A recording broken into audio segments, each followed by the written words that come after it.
The Moton Mailbag is brought to you by the Robert Russo Moton Museum, located in Farmville, Virginia. The Moton Museum is a civil rights museum focusing on the history of Prince Edward County between 1951 and 1964.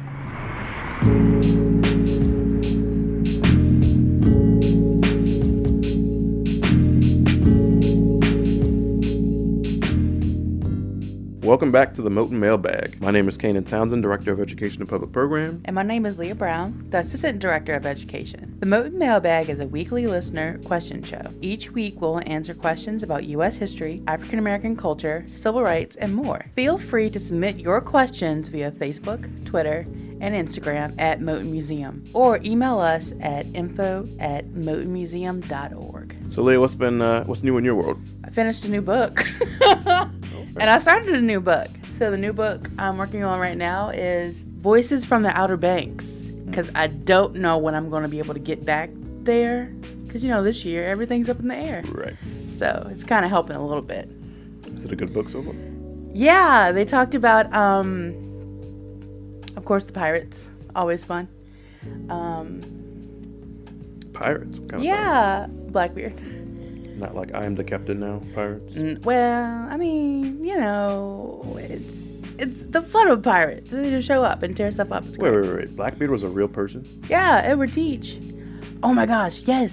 I thought that was like a folklore thing, like... No, it's crazy. So how he works is his beard is just bushy. All right, hold on. I'm gonna find a picture to show you, but not show you. Y'all can't see it, but I can see it. I totally thought the Blackbeard pirate. You can Google it. I mean, yeah, but you gotta be careful what you read on the internet. That was like like Captain Jack Sparrow, was not a real person, but inspired. I think it was inspired by real people, kind of folklore. Yeah, check this guy out. He set his beard on fire. Interesting. Look, yeah, I bet if I had a beard that long, I'd probably set it on fire. I mean, it's part of his. We're probably getting my food or something. This is not planned, by the way. I legitimately didn't know Blackbeard was a real person until 2 seconds ago. I mean, he did a lot. So, what we all know, fact is stranger than fiction. True. So yeah, this is going on in my world. Very, very, very, very true. Well, we are still under stay-at-home order. We are essential, in air quotes, so we are still here and we're still putting out content, trying to do the best that we can to support our educators, to support students who are out of school right now, and hopefully support just a casual listener who just wants to listen to a museum podcast. So thank anybody who's listening, and please keep sending your questions in. Yes, please. With that said, you ready to get started with our questions for this week? Yes. Got another 5 questions to throw at you, and we will start with this one for Leah. Leah, what is your favorite age or ages to work with? Okay, so I'm going to say my top 3 because kindergartners, number 1, everything's exciting. They're just ready. The sponges, they're like, oh my gosh, let's talk about this and tell me more. We had kindergartners come in, and one walked in the door of the museum and said, I'm so excited. I'm like, me too. I'm so jazzed. Because they were just happy to be there. I'm like, this is amazing. And then Phantom third grader. I think back to this third grader I talked to 2014, 2015, years ago. And we just had this great conversation. And I was like, yes. Children can have great conversations. They're thinking things. They have thoughts. They have questions. They have ideas. Let them chat and meet them where they are. And then 5th graders, they're old enough to know some content. Shout out to 4th grade teachers and 4th graders that you help build. But they're young enough to still have that innocence, that just but why did this happen to these people, depending on the context. So yeah. Virginia Studies is a great topic, so 4th grade always will have a soft spot for me as well. Mm-hmm. But kindergarten is my answer as well. I went through undergrad and elementary education and graduated and decided I did want to be a kindergarten teacher. However, I did not initially pursue my licensure, so I am here at Moton. But if I kindergarten, I love kindergarten. The energy, the inquisitive, they want to know everything. They're excited about everything, like Leah said. Everybody's their best friend. It's great. It's great. I think we adults can learn a lot from young kids, especially kind of like kindergarten age range. Caveat to say that they are gross. I Aw, love my kiddos, the but babies. they are gross. Oh my gosh. So before this whole pandemic thing started, I already had like 50 things of hand sanitizer because I'm already a germaphobe. I've got a 2-year-old at home and she just gets into everything. I'm just like, I love kids, but kids are yucky.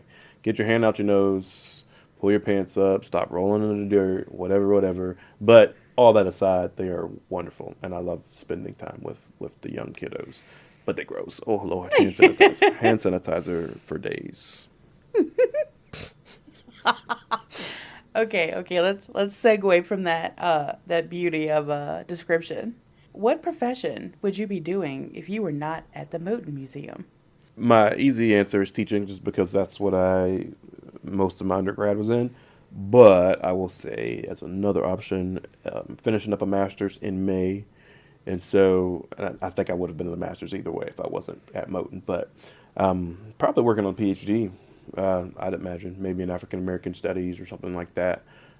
Some way to integrate all my interests together, African American history, mental health, education, some way to kind of combine those into one thing. Which would mean I'm working on a PhD in something. I don't know what, but working on a PhD in something. What am I going to do with the PhD? That's not what the question said. But if I wasn't at Moton, I'd probably be working on a PhD in something with odds towards something else. What about you, Leah? I would be a history professor. Big old history nerd, cover a lot of different aspects and avenues. And if you're a professor, you can do deep dives. And they're older, so they should be able to handle more content, but part of that also is teaching those skills. But I did dream once of being an archaeologist, but I'm sure I can, if I was a history professor, I can make that work. I can find a friend and go do a dig somewhere. You're describing Indiana Jones. Yes. Yeah. What kind of institution would you want to teach at? Like a research heavy one, or like more like a liberal arts college, or somewhere in between? Somewhere in between. I don't have any examples of colleges that are actually like I that. mean, but I just feel like liberal arts gives you enough space to do what you want to do. But yeah. I mean, you could do the research too. You're also Yeah. really good at research. Yes, I love it. So, speaking of things that you love, favorites. So, what is your favorite non-history topic? Zoology, study of animals. Why? They are precious, adorable, kind of scary. I mean, let's be clear. This morning, there were 2 slugs on my house. That's exciting. Just random. They just show up random places. This is not a debate podcast, so I'm not going to argue. But no, I am making faces if you all. Yeah, they're pretty strong faces too. I just, learning about animals and their habitats help you learn about the world. Very helpful. If you are limited to how much you can travel, you get to go without going. Also, shout out to Planet Earth, David Attenborough. Learned a lot. Got really stressed when the climate, the latest one's like, well, all the ice, like the icebergs are leaving, they're gone. We gotta work on that. I was like, oh my God, we gotta fix this. A baby walrus may die. He fell off. He was fine. But there was concern. So yeah, zoology. I'll say, Leah knows, and I'm sure other people know, but I am not a big animal person per se. However, I will say some of the best documentaries out there in terms of like quality, and some of my favorites too are animal documentaries. And I'll say, if you want, like, anytime you want to like show how like high definition your TV is, the first thing you're going to put it on is like an Earth documentary to show all those rich, vibrant colors of nature and animals moving very quickly. Like seeing a hummingbird, because hummingbirds move super fast, but seeing them move and seeing their wings flutter, like that kind of, like, that's really, really cool to look at. With that being said, I'm still not a big animal person, but that's okay, because I don't have to be. Because instead of animals, I prefer numbers. So math is my favorite subject, not non-history or otherwise. I love math. Me and calculus go way back. Derivatives, integrals, all that fun stuff. I love math. I know a lot of number haters that are out there, and that's okay. But me at math, algebra, starting back at like third grade, when I first started learning multiplication, I know kids may learn multiplication sooner now, but back in my day, we learned multiplication in third grade. I knew that math was something special, just because I could memorize. I memorized all the numbers, and I could tell you all the tables like that. And then from there, the division and fractions and all other stuff. Like, I just love it. I love it, and it's so practical, it's so useful. No matter what field you're into, you have to know some sort of math, whether it's statistics or probability or calculus, or if you're into carpentry or whatever, you have to know measurements. Like, math is universal. Animals are okay, I guess, but math, I think, is a much more accessible field. Maybe. Is it though? but it's hard. It's not easy. Yeah. It's not easy. It's not easy. So, Leah, moving off of the glories of math, what are some creative collaboration ideas between museums and other museums, museums and libraries, or museums and schools that you can share with the people?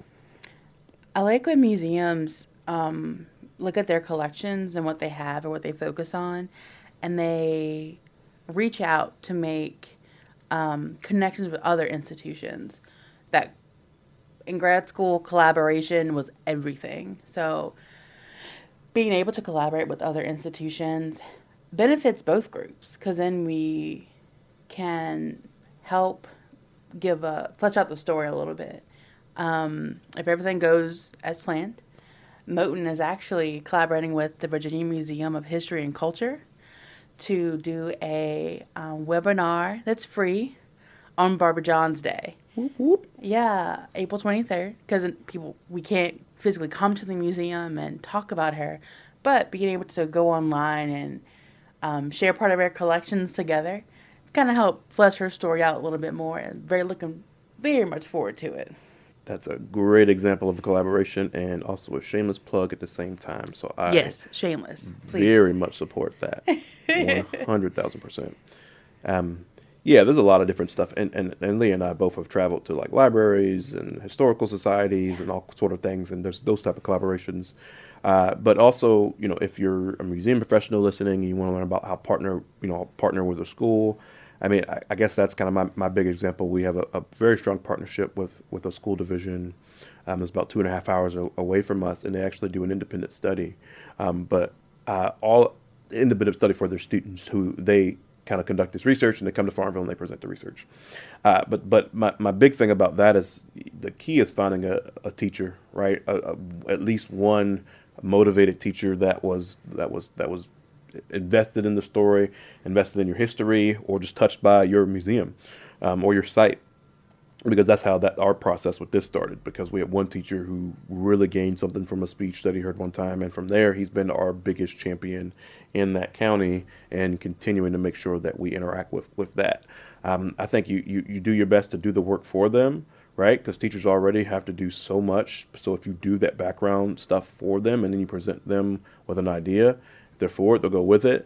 I mean, if they're not, they're not. But, if you do that, then you make their lives even easier kind of in the long run. And that way, they can just kind of take it and run with it. So we are lucky to have good partnerships with lots of schools throughout the state of Virginia.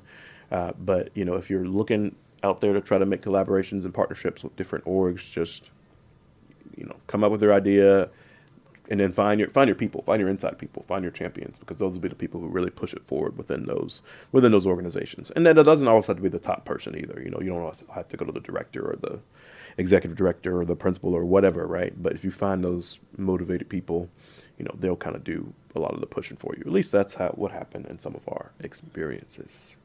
Mm-hmm. And that's a bit of a common thread as well. We went to VAM this year, to the Virginia Museum, the Virginia Association of Museums, and one of the sessions talked about this, blatantly said, find a teacher who's willing to work with you and you're good to go. So. But you got to maintain it. Yeah. Because often somebody leaves, there goes that whole connection. So you got to maintain it. You got to transition, in terms of longevity and such. Mm-hmm. All right, so now we're on to the cultural type question of the day. Last week, the first week of the podcast, we talked about We talk about movies.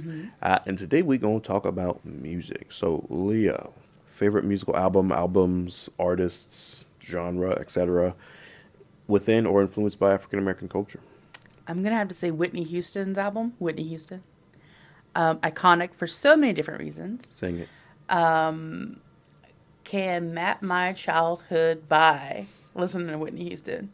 I remember the day she died, it was traumatic. It was beyond traumatic. Tears flowing. So, definitely that album. Yeah. Still played it yesterday. Do you care to sing something for us? No. I don't sing anymore. Yeah, I would, but I'm not. I mean, you should. What, I support you. you are gaslighting me. Like, this is not cool. Whitney Houston is a good pick. And Bobby Brown is also a good pick, but that's not my pick. My pick is anything Motown or Motown inspired. Temptations, Supremes, Mary Wells, Marvin Gaye, Stevie. Really, I've been trying to get into the more the newer, not the newer, but like the later Motown stuff, like the Tina Marie's and the Rick James. I mean, you name it. Oh, Motown. That's my answer to anything music based most of the time. I was born in the wrong time. I really should have been born between the years of 1948 and 1952. That way I could have lived through all of that music. And everything else, not for everything else, but just for the music, if I could have lived in any other time period. This should be a question, but I'm answering it anyway. I'd want to live through that time period and then getting into like, the late 60s and then the 70s with like, the James Brown, even though he wasn't Motown, but like all that music, I live for it. Now, I realize I've answered the past two cultural questions with music and music biopics. However, I stand by it because Motown is everything. Yeah. Everything. Yeah, so that's my answer for that. Anything else for you? I think that's it. That is all that we have for you all here today. So with that, we will say this concludes this installment of the Moton Mailbag. Thanks for tuning in. Make sure you follow us at Moton Museum on all social media to stay up to date with what's going on at Moton. Join us next week, same time, same place for episode 3. Please send in your questions, your thoughts, your murmurings, the questions you don't know how to ask. Just put all the words on the paper and we'll figure it out. Thank you for tuning in. Thanks. Bye.